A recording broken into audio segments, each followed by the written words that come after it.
What's up, everyone? Welcome to our fifth and final Destiny Review in Progress panel discussion. I am joined well, first of all, I am Vince Ingenito, the guy who's reviewing the game. I am joined by my three good friends and colleagues, Destin Legary. Hey, everybody. Dan Stapleton. Hi. And John Ryan. Hello there. Three handsomest men we have. We put nothing but the best in front of you guys today. And what we're going to be talking about is just whether or not we think Destiny executed on all the things that it set out to do, where we think it succeeded, where we think it failed, and kind of what some of our overall thoughts were. So, Dan, why don't you get us started? What do you think it did?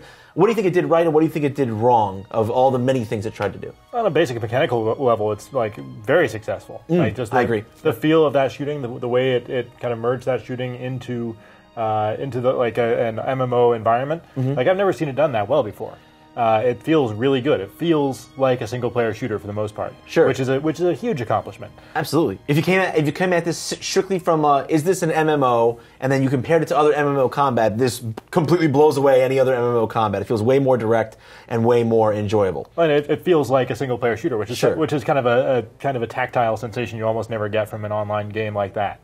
Sure. On the other hand, the mission structure is very much of the online game kind of world, and it doesn't solve any of the problems that a lot of people, myself included, are sick of from that design structure, where it's very, go here, kill these guys. Right, without much context and without a really, really compelling story that's pulling you through and making you feel like you care. Like Destin, I know you enjoyed shooting stuff just as much as the rest of us did, but did you care about why you were shooting things? Yeah, I mean, you kind of already hit on it. They really didn't deliver with the story. I think Bungie fans expected more from Bungie, and the story was pretty weak overall. Yeah, I agree. Like, I didn't feel any connection to my character, maybe a little bit to the ghost, kind of. But, I don't know who the queen is, why she's mad at me. Sure. It's briefly explained through the intro cutscene where your ship's flying around, but I feel like there could have been more meat there.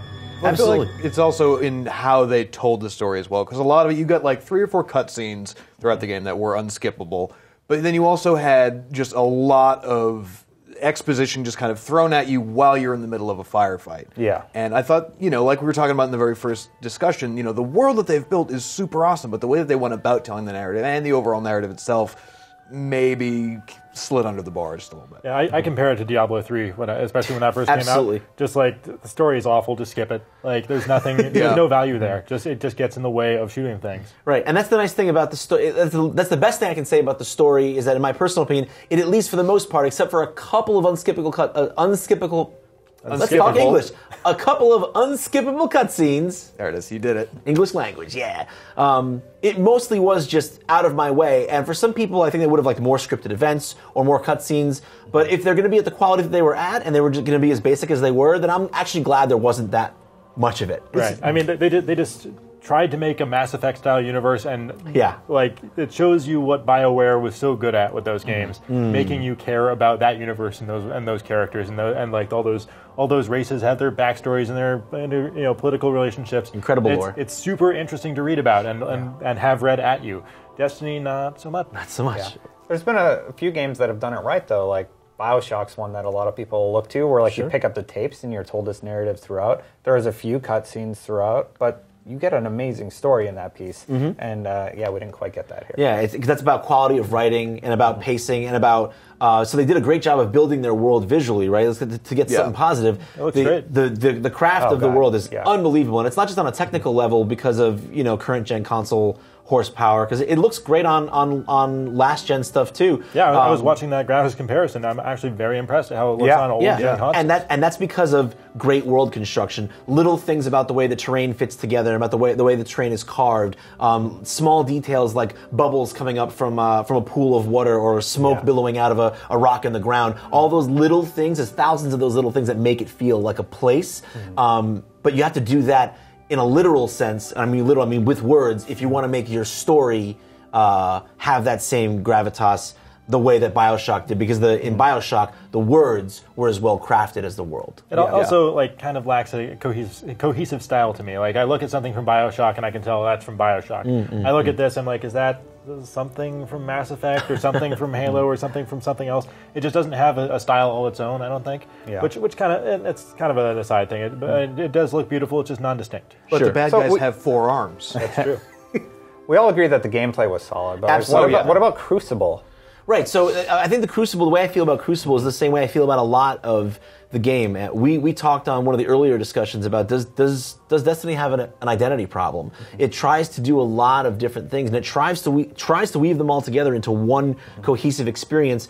And I think the weaving together is actually one of the best things about it. It's well designed to weave all those pieces together into something that feels like a whole, but many of those individual pieces do not completely fulfill their promise in terms of number of features and overall depth. And one of those that falls into that category, I think, is Crucible, which is fun to play. Yeah. I have a blast playing those maps. The maps are well designed. I like it, right?